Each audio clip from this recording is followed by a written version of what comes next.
thank you for being with us. Absolutely. Thanks for having me. What do you like about places like this? Well, it's a great example and a great American success story. A family that came here in 1986. The boys were born and raised in Columbus and now live in Clintonville, just north of here, who have invested in one of our great neighborhoods and turned what used to be a pretty rundown and then ultimately vacant and abandoned building into a great community center where people gather. Just across the room we have the St. Joe Montessori School Connector Group that's talking about education and neighborhood and community issues. And this place is a real hub of activity on most afternoons, evenings, and they have just a killer brunch on the weekends with live music and so forth. So I think this represents a lot of the great things that are happening in neighborhoods throughout Columbus. Columbus's communities are pretty important, aren't they? They really are. They really are. I mean, any great city has to have great, diverse and distinctive neighborhoods, and Columbus is no different. But we know also that as much success as we've had, not every neighborhood is sharing in that success. And so one of the reasons I'm running for mayor is to make sure that all families in every neighborhood throughout our city are able to benefit and share in this great success story that is Columbus. We interviewed Mayor Coleman yesterday, and one of the things he stressed several times was the importance of bringing everyone to the table in Columbus. Maybe if you could talk about that. Well, it's the Columbus way, and it's one of the ways that we as a community are recognized and distinct from many other cities in the country. I have people from all over the country that come here to do work, host conferences, the PGA, the President's Cup, the NHL All-Star Game. All of those folks that work in cities and communities around the country, and in some cases the world, always comment to me about how special Columbus is in the way that the public, private, and community leadership come together around major initiatives and issues. And so a lot of that is due to the people of Columbus. We are problem solvers, we are can-do folks, and we're very optimistic about our future. But we have a great history in past when we face some of the most difficult issues that this community has ever faced. We've never blamed each other, we've never torn each other down, we haven't been divisive, and we didn't do the blame game. We came together to focus on what was most important in this community and work to solve those problems together. Is that how you define the Columbus way? Absolutely, absolutely. And it's what makes us so special and so unique is the people of Columbus. The people of Columbus are committed to what's in our collective best interest, what's in the common good, in a way that you don't see in a lot of other cities and communities around the country. Sometimes you might find factions and divisive issues, based on neighborhoods and boundaries and those types of things. But what's so different and special about Columbus is regardless of where people live, where they work, where their kids go to school, they're really interested in the overall health and quality and vitality of the collective community. I'm going to take a sip. Yeah.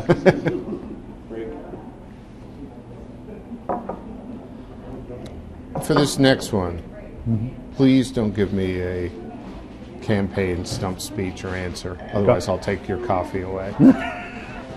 Why are you really running for mayor?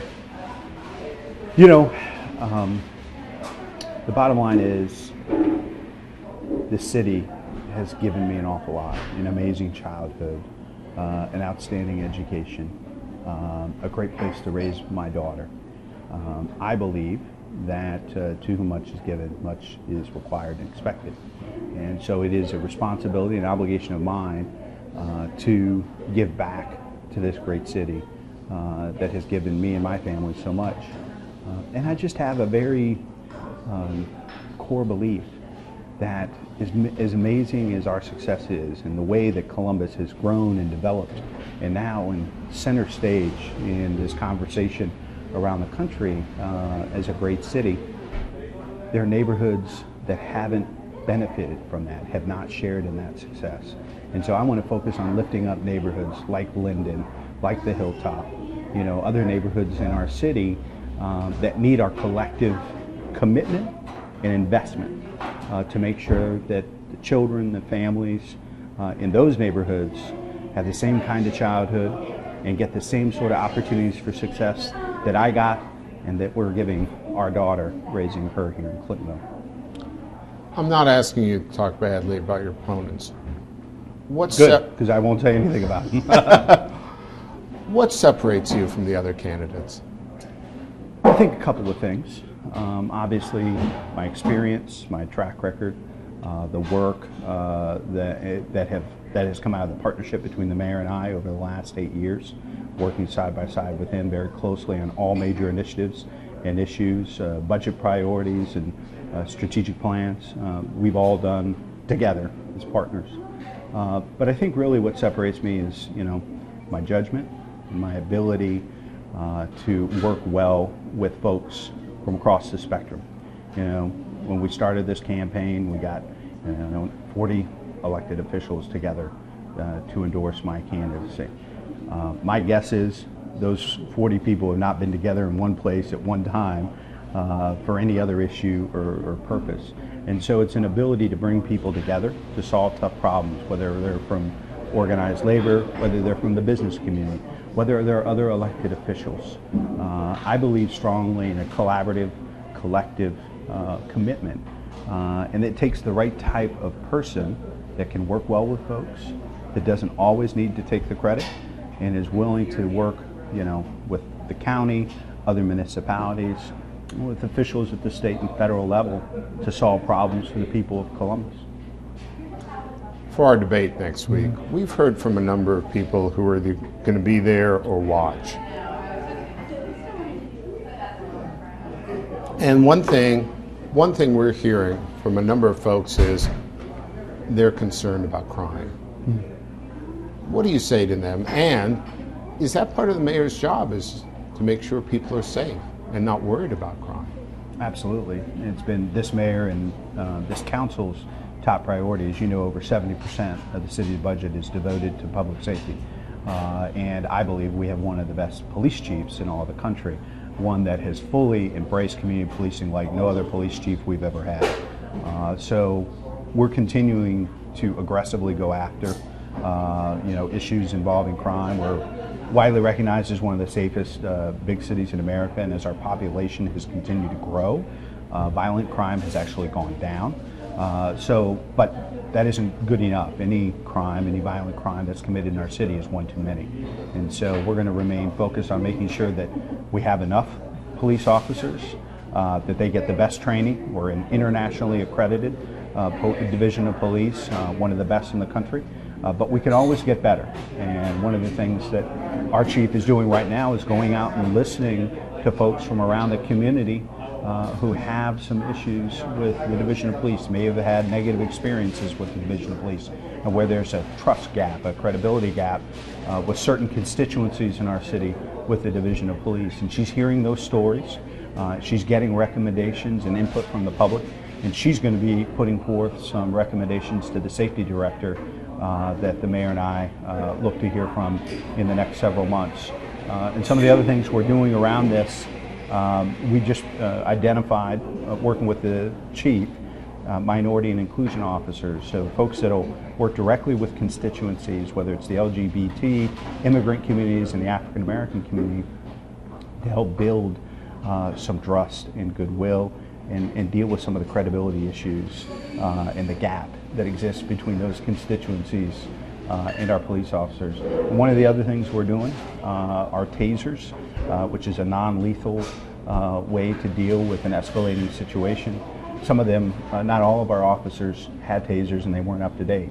And so we put forth $250,000 and have a plan to get the most updated taser technology and tools in the hands of our officers over the next 2 years to make sure that they have that option and tool in their toolbox when they're out doing work on behalf of the public. Mayor Coleman told us that not a day goes by where there's not some sort of crisis. You still sure you want to do this? Absolutely. Absolutely. I love this city, and I love the people of this city. And there are going to be tough times ahead. And I think the mayor would probably be the first to tell you that there's no job quite like being mayor. There's no real job that prepares you for this job. It's your life experience, it's your judgment, it's having excellent qualified people around you to work with you, to make tough decisions. But ultimately, the buck stops with the mayor. And people aren't looking to governors and presidents and U.S. senators to solve neighborhood and community problems. They hold mayors accountable. And so mayors have to have sound judgment, they have to be decisive, but they also need to be willing to listen to different points of view and take those into account when making a decision. You know, of course, if you win, you're going to be giving up a fairly good-sized chunk of your private life. You're okay with that? Getting more okay with it every day. It is, it's a process, you know, and it's why my wife and I spent so much time thinking about this before I announced. A lot of people said, well, you should have announced the day the mayor announced. Well, I think a lot of us were surprised by the mayor's announcement, including Shannon and I, and we wanted to take several weeks. She's a lawyer by training, so she likes to think things through and plan things out and make sure that she has all the pros and cons. But I couldn't ask for a more committed partner. She's a Cincinnati girl, and I imported her from the northeast side of Cincinnati, and she has fallen head over heels in love with this city. And I couldn't ask for a better partner to help me in this journey ahead. I have one final really tough question for you. But before I do that, anything you want to add, restate, or anything I didn't ask, which maybe I should have? No, I'm excited about the debate. I'm excited that you all have put yourselves forward. I think this will be our first debate of the campaign, and looking forward to sharing my vision and ideas with the people of Columbus and taking questions. Ready for the tough one? Absolutely. According to my sources, you and I share something in common. And you got to answer this. Neither one of us really likes to wear ties. And yet here we are both wearing ties. True or not true? If I had my druthers, I would probably not be wearing a tie. But you know, there's certain things you have to do for jobs, and it's something I'm getting more comfortable with every day. Thank you for being with us. And as soon as we're done, I'm going to take this off. Okay.